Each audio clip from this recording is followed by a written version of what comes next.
So that was boat one, the Buick Electra, and then there was boat two, the green one.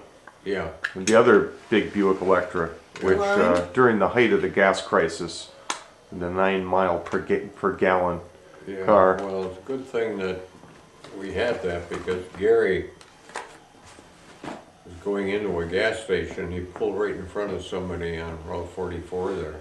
Yeah. And got smacked, but good. And fortunately, the only thing he had was his neck went back, I guess, and he had a neck injury. Yeah, those are big, strong cars, those things. Yeah. Heavy sheet metal. What other questions you got, Stoinks? And then there was a Lime. Remember the Lime? Oh, the Lime. Well, that was actually a pretty good car. Which was the one that got clobbered on Avon Mountain? People used to see me on the thruway with that thing, you know, the truck drivers, and they were looking down like this at me. It had a Honda 500cc engine, horizontally mounted in front, and the gear shift came through the dashboard. Yeah, 10-inch tires. One time that we put that thing in the car wash, remember? It went in the car wash. It wouldn't fit. It tore the tire off. Yeah. It tore the whole wheel off. The little thing that pulls your car through the car wash. Pulled the tire off. Pulled the tire right off. And the guy looks at it and he says, we don't warrant for clown cars.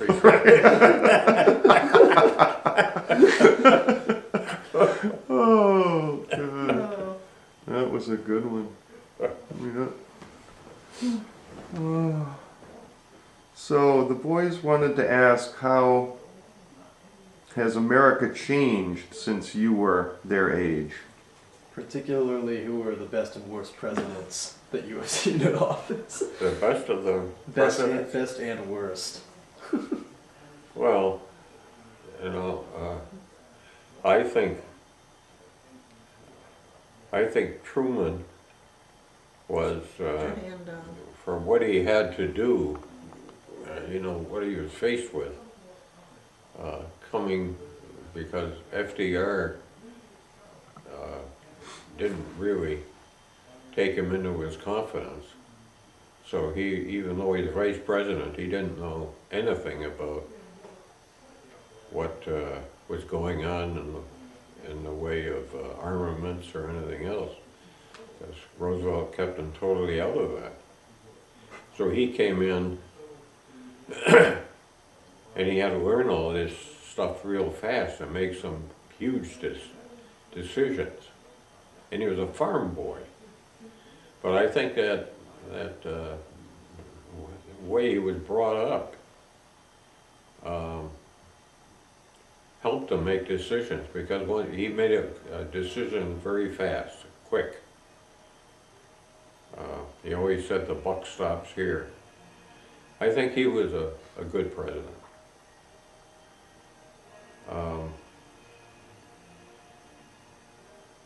Eisenhower did some good things. He built the interstate highway system. And the reason for that is he was over in Germany and he saw what they had done with the Autobahn system. And he could see that in this country, the way we were laid out, that if we ever had a major conflict and we had to get armaments from one coast to the other quickly, we could never do it with the patch quilt setup of roads that we had. So that was a good thing, and it also put a lot of people to work, because there was quite a bit of unemployment in the 50s. Nixon was a laugh. He was a typical politician. He was in it for Richard Nixon.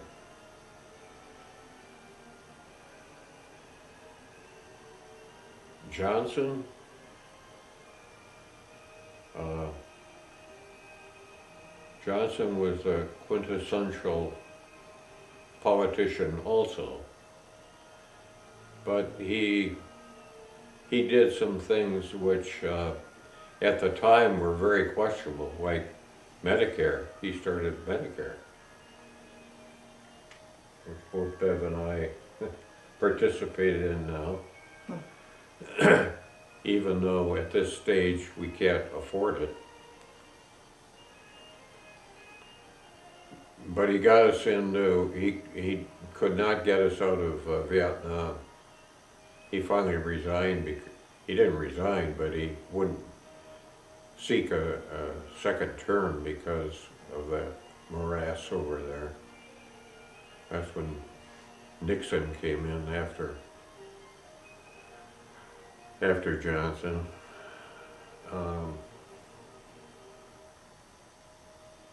Jimmy Carter, I don't know how we ever elected him. I guess we're looking for a breath of fresh air after Nixon. Well, Ford was in there too. Ford was kind of a laugh too. He didn't do too much, but then Jimmy Carter, he was not cut out for the job. He was a micromanager, and he only was a one-term president. Didn't do anything of particular note.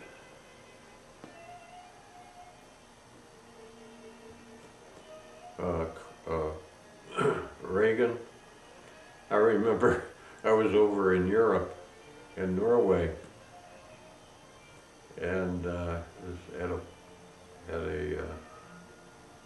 private party somebody was holding in their home, and I remember this lady came over and said, do you really think that America is going to elect a Hollywood actor for president?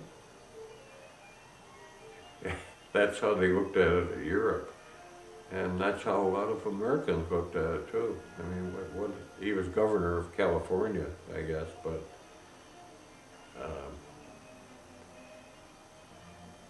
he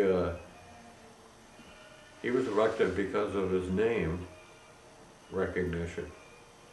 And I think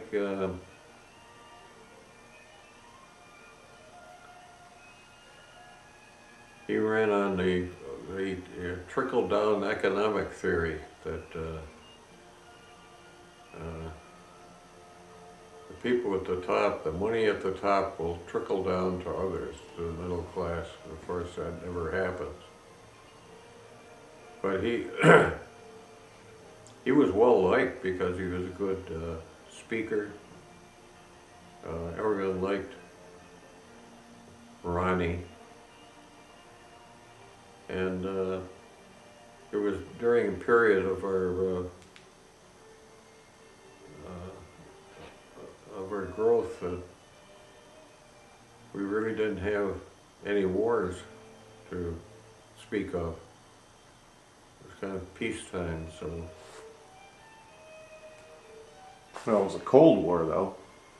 Oh, the Cold War. It was being fought. Well, the Cold War. Behind the scenes. That's probably the thing he's best noted for. He insisted on keeping us strong militarily, and he thought that if we really build up our defense posture to the point where Russia will just drown in, they won't be able to keep up with us. And he was right there. They tried to match us, you know. Whenever we come up with a weapon system, they tried to do it too. But they drowned in red ink eventually. So he's given credit for breaking the Cold War. Mr. Gorbachev, he says, tear down this wall, the Berlin Wall. Clinton, another politician. Well, there's Bush Sr., who is a great waffler. He didn't do too much. Clinton, typical spending Democrat. However, because of the Russia collapse, we could take a lot of money that we were putting into defense and use it to help balance our budget, which we did for first time in decades. We had a balanced budget. But that was only at the insistence of the Republican Party.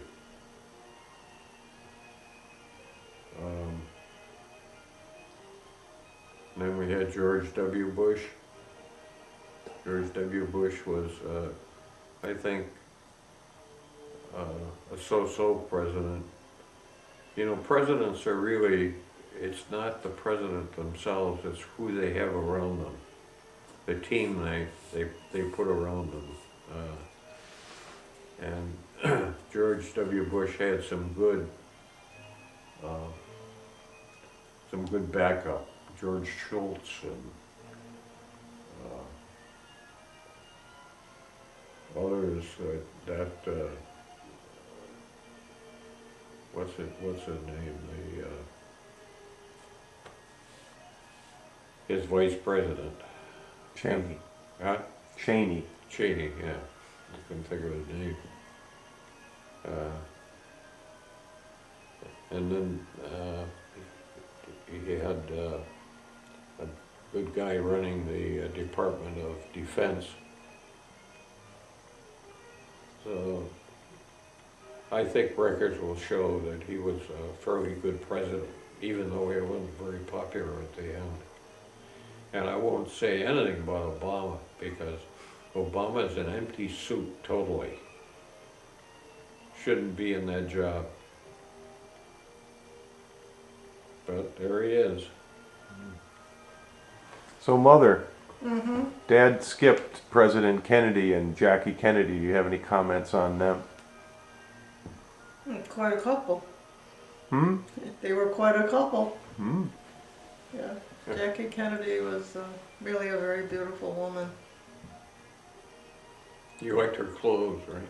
Pardon? Pillbox hats. Yeah, right. Yes. I think everyone admired her for her beauty and so on. Well, you know, he was... Excuse me. What? Go ahead. No, you were saying going I to was say. just going to say he's such a philanderer that they really didn't see too much of each other, only for the photo ops. Hmm. They both had different lives.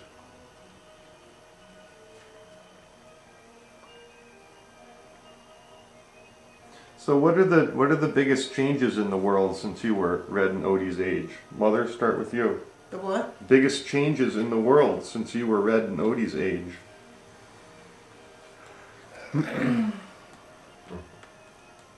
Well, there's certainly been many.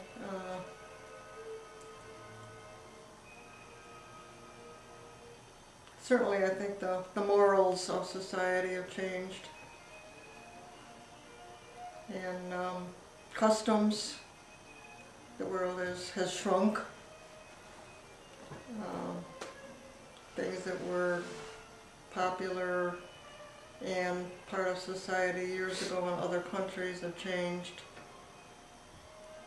The Oriental, so on. That's enough said, people can figure it out for themselves.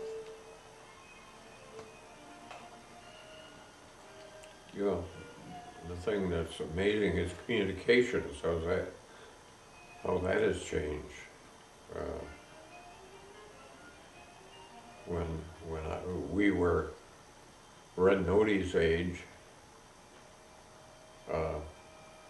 if you wanted to send a message fast, you send it by Morse code and teletype. Not me. And today, It's instantaneous. Send a message to anyone you want. Okay. You carry it in your pocket. But of course, that's happened in the last 20 years, but the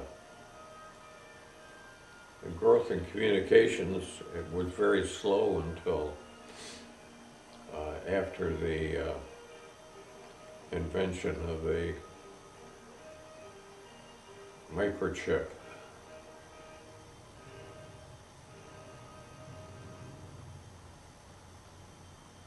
So technology has, you know, really been a fast growth industry. Mm-hmm. And we're in outer space now. Who would have thunk that?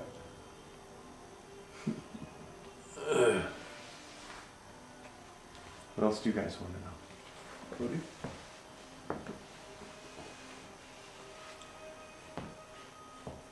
If you could live anywhere, where would it be?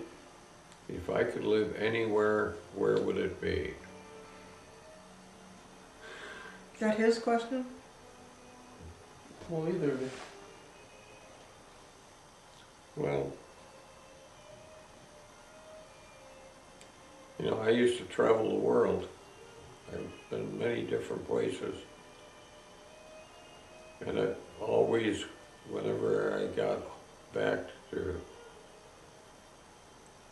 the airport here in Hartford and would drive back to West Simsbury, I always thought, you know, this is the best place in the world to live. I do have a soft spot for Lake Warrenlog.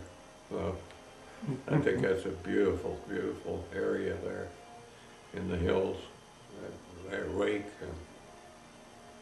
But it's far too expensive for my blood. Homes there go for $4 or $5 million. How about you, Mother? Oh, it's a beautiful place to visit down there in Lake Warrenlog. And I really wouldn't want to live there. It is not exactly an easy place to live. There's no large shopping areas without going quite a ways. And in the wintertime, they tend to get heavy snow there too in the hills. So I think it's better to be right here. So if you could go on your ultimate vacation, where would you go? Ultimate? I haven't gotten to that point yet. I hadn't thought about the ultimate vacation. I think we've vacationed a bit to the places that we wanted to go. Where do you want to go? You can go without me if you want. Well, the Balearic Islands are. What? The Balearic Islands are so. Remember, We've been there. We're over there in Palma, Mallorca. Yeah, been there, done There's there. a little island called Ibiza. Ibiza. At the time, it was. You could live there for, you know, pennies on the dollar. When we're over there now, it's all grown up and it's touristy, like all the islands. Very high priced condos and things, and the whole island is built up. No, nothing like it was. What did you think the first time you flew on an airplane? Oh, wow.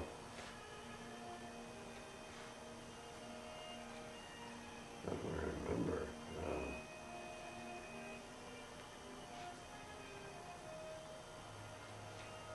Was that when you went to New York after you were married? No. You flew on a plane before then? Too humid in Florida. I don't remember, really. I do remember some memorable trips, though, by airplane. When I was working in General Dynamics, we were installing reconnaissance sites in Turkey and Germany, and we would fly over by Pan Am usually, and somebody, management and General Dynamics thought we're spending too much money on airfare, so since we're a military contractor, so we should fly MATS, Military Air Transport Service. Well, MATS only flies out of Dover, and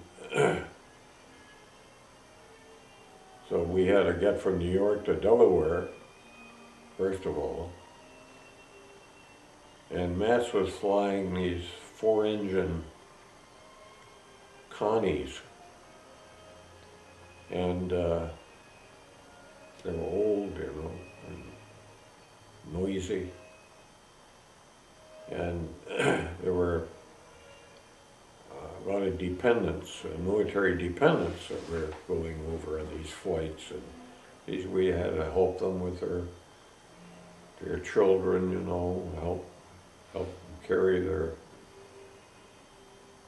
belongings, and I remember that flight because it took I think it took 10 hours to fly from Dover to Germany. Today in a jet it's 6 hours, but well, even then in a jet it was 6 hours. We had to spend another 4 hours in this noisy airplane. Tell us about Apollo 13, your involvement in Apollo 13. Well, I was involved in all the Apollos, but Apollo 13 was memorable only because I was sweeping upstairs at 12 o'clock midnight. I get this call from the vice president. This is Breeding. He's a rough guy. And I thought, my God, why am I Breeding calling me at 12 o'clock? He said, DeSmith, get your ass in here. Clunk.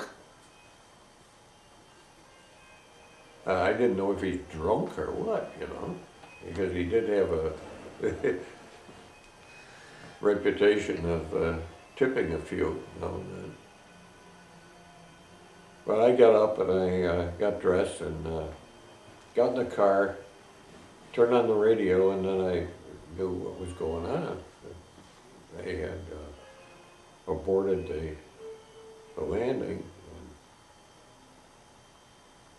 So they had we had what we called a war room. Actually, it was it was a conference room, and we had all the engineers that knew different parts of our system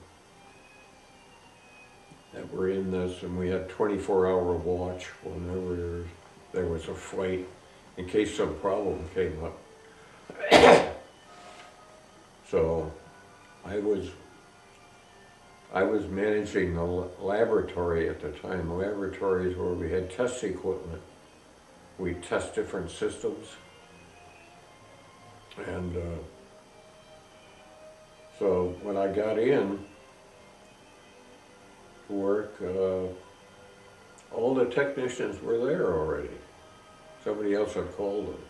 And they were all at their post, so I didn't have to do that. But then reports started coming back. They were concerned about whether they had enough electric power.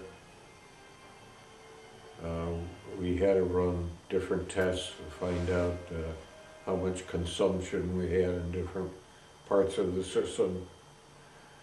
And the biggest concern turned out to be water. Because they use water for cooling as well as for drinking, but most of it was for cooling. and so long and short of it was they had to turn down all the system. They turned off the computer. There was enough oxygen because they had backpacks in the command module they could use.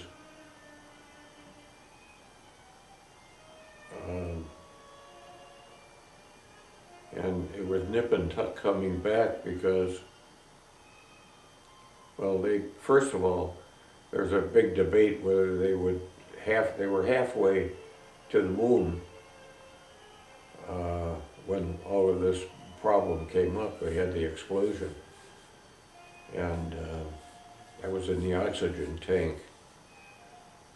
They didn't know exactly what was happening, except they could see venting out the window.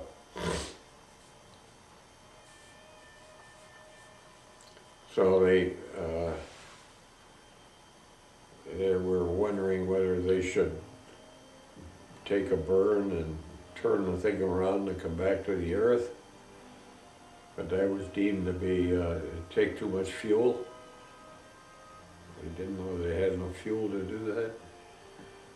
So the next thing was to continue on to the moon and use the gravitational pull of the moon to slingshot them around, take another burn to get back to Earth, which is what they did. In the meantime, they went into the LEM from the command module and turned everything off in the LEM, in the command module. Of course, it gets very frigid, way below freezing, you know. And so any batteries or anything that are left in the command module, it was questionable whether they would ever work again, being frozen. But electric power became the big concern, whether they had enough amperage to get back. And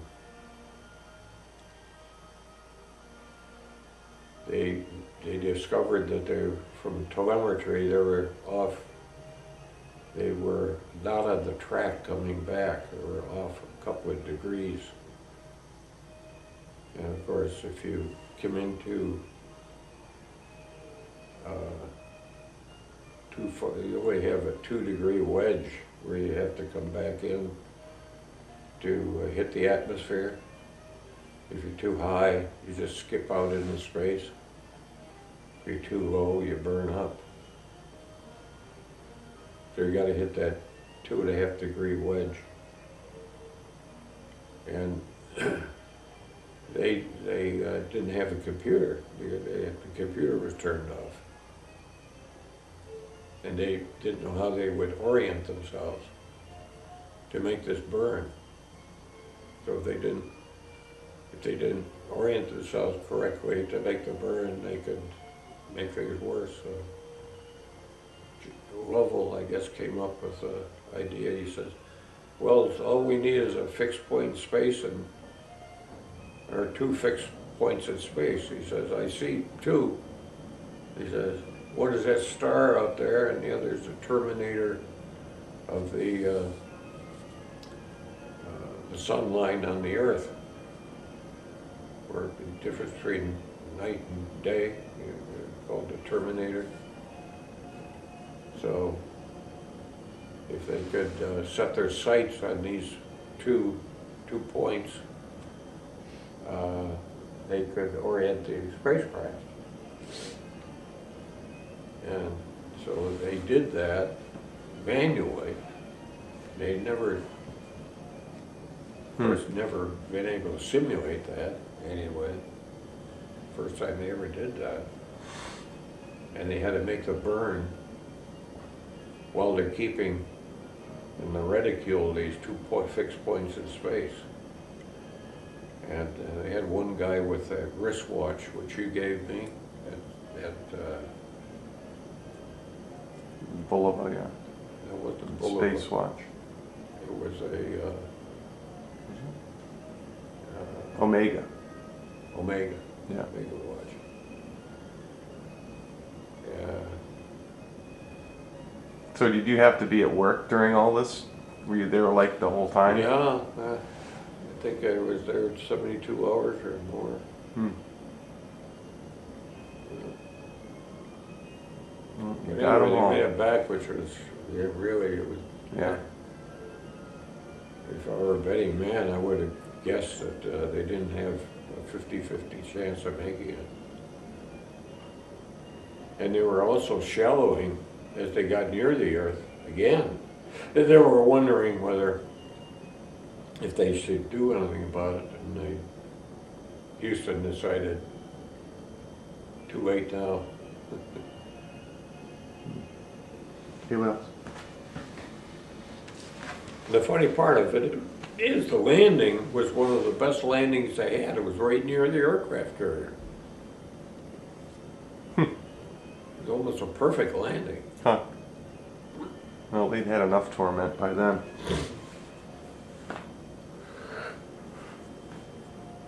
What else, Doinkies? What was your first job? This goes to both of you. Mother, what was your first job? My first what? Job.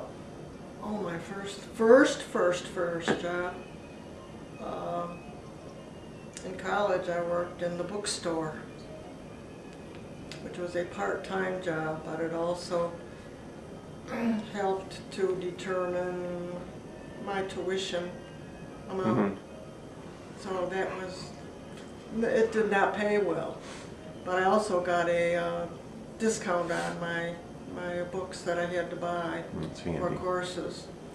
So like a $50 book would ended up being $35, something like that.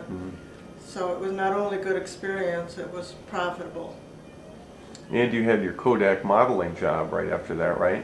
Oh, at Kodak? You Yeah, mean? what was that all about? Oh, it was about, Ralph Lauren, that's one of them. ask him, he never let me forget it. What? Tell us. Well, they were experimenting with types of film and conditions outside where different lights would make a difference in camera settings and so on. And one of the main things they were concerned about was what colors were going to be in the picture. For example, right now I'm wearing red.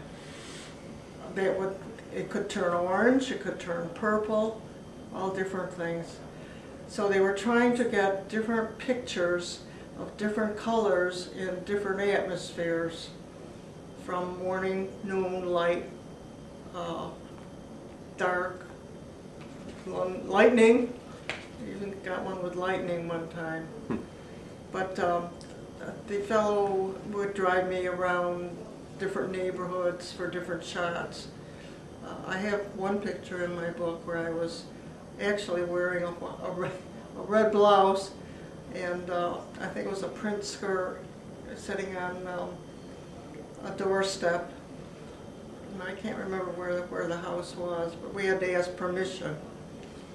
Ring the doorbell and ask if we could take a picture of their front stuff and what it was for, so on. So many days we'd go out and do that while I was working. And of course we had to stop and have lunch somewhere, so I didn't have to take my lunch with me. And it was enjoyable. Yeah, and it was paid more, so that was enjoyable. Yeah. Who doesn't want to be a fashion model? Yeah. What about you, Pear? What was your first Well, employment? my first summer job was working for a truck farmer on the flats. Paid me 18 cents an hour. Weeding asparagus. My hands and knees all day. I earned enough one summer to earn a savings bond, $18.75, working all summer. And later I cut lawns. I used to cut the lawn and send it to school. There's a janitor there called Johnny Opperman. He had a power mower. Of course, my other jobs, I had to use a hand mower. He had this big reel power mower, you know, with a reel. He used to let me mow the lawn with that, which was a delight. My first real job was after I got out of the Navy. I worked for General Dynamics Electronics. And I worked there for 12 years. What did you do in the Navy? Well, I was a communications officer, and then I became the navigator. After the navigator left, I took over his position. The captain used to call me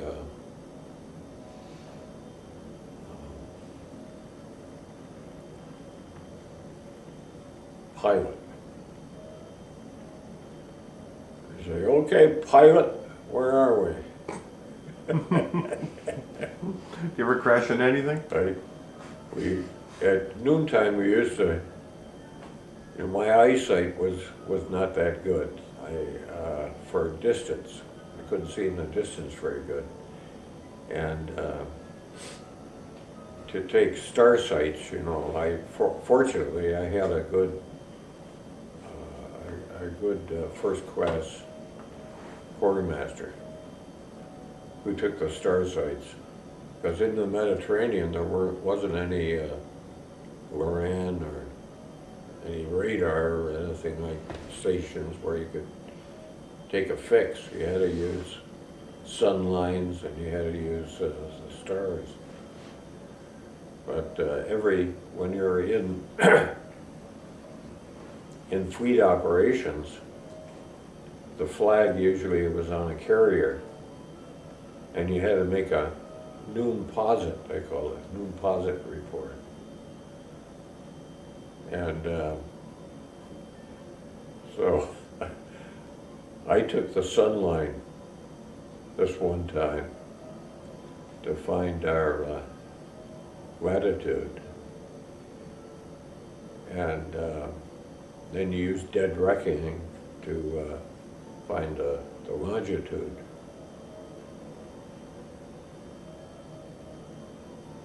And then one of the quartermasters, they would transmit your position to the flag, and you get all these position reports from different ships.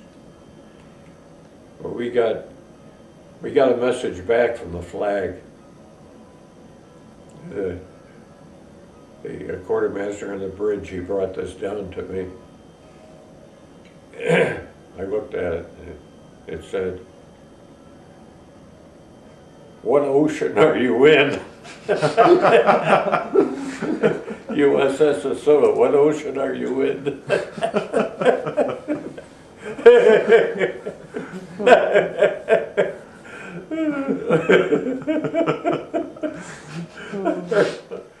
Good.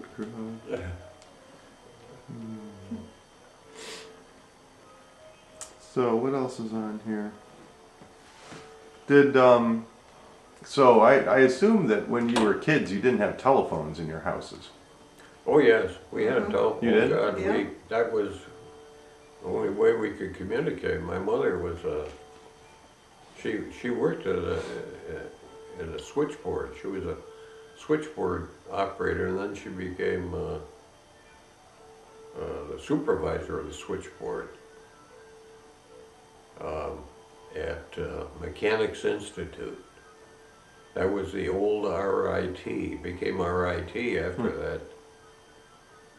And you know, she had worked for the Rochester Telephone Corporation for many years on switchboards. When she went to RIT, she saw this old antiquated equipment. She said, he told him, you know, you got this terrible stuff, you know. So she got the people from Rochester Telephone to come in and upgrade the equipment for them. Well, boy, they thought that was great, you know. And when she would talk on the phone, well, you know, she did her shopping on the phone. Everything was by phone. We didn't have a car, so. But you didn't have a refrigerator, but you had a phone. We had an ice box. Yeah, well, right. Where the milk froze. That was our We milk. had an ice box, and this is when we were living over in Greece, and that's the town of Greece. And Mother used to, you know, it had the ice you put in the bottom, and then you had a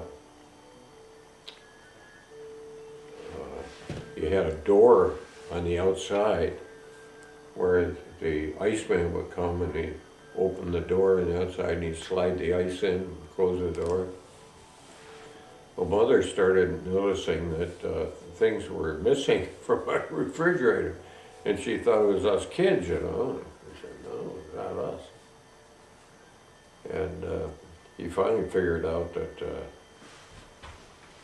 some vagrant was, you know, this was during the Depression, and a lot of people didn't have any money to buy food. Bums used to come to the door. She'd let him in, she'd make him a sandwich and a cup of soup. But, so she figured it was a vagrant that was going through that ice door and stealing stuff out of her ice box. So she made a hot pepper sandwich. That was the last, and he took it apparently. That was the last time she had a problem with him.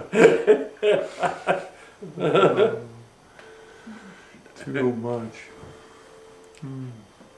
We used to have our milk delivered. We had a milk man who would come, usually fairly early in the morning, and our milk was delivered in through a door on the outside of the house, and there was an inner door that you would open and take it out into the house. Well, it was delivered early in the morning, and sometimes it was bitterly cold. And I can remember one time I went to get the milk out of the milk box into the house, and I couldn't figure out how to do it because it had frozen during the night and it had pushed the top of the milk bottle off, and there was this frozen strip of milk sticking up. And I thought, well, if I pull on the bottle and bring it in, it's going to break off. So I called my mother to find out how she wanted me to bring the milk in.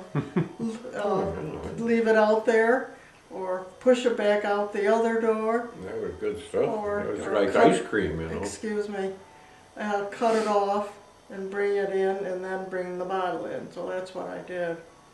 I sawed it off. Sawed it out. Rem?